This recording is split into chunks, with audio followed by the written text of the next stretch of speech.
Wow, ada taman perumahan baru lah dekat stesen ICR Kuala Tenggalo. Taman Mutiara Fasa 2B. Okey, jom kita masuk.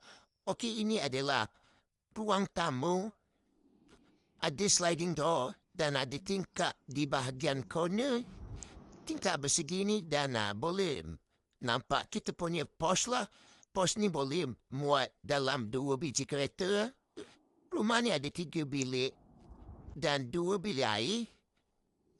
Kat sini boleh nampak bahagian corner ni ada tanah yang luas di sebelah kanan. Kita masuk ke bilik master bedroom. Ini bilik master bedroom dia lah. Ada 1 tingkap dan 1 bilik air di bahagian dalam master bedroom ni. Ini yang kita boleh nampak di bahagian luar. So, ini adalah bilik air di bahagian bilik master bedroom.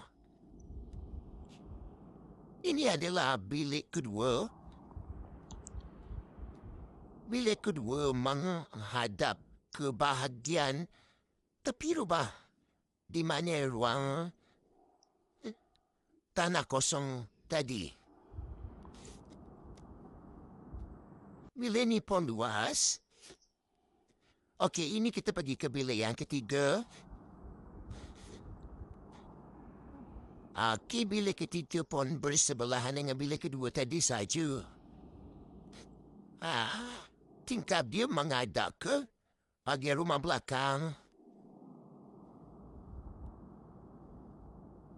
Jadi ini adalah bahagian dapur.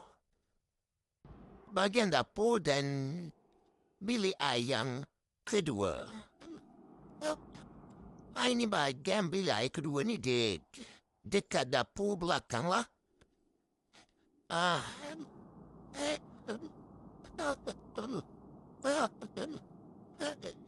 Ini bahagian belakang. Bahagian belakang rumah.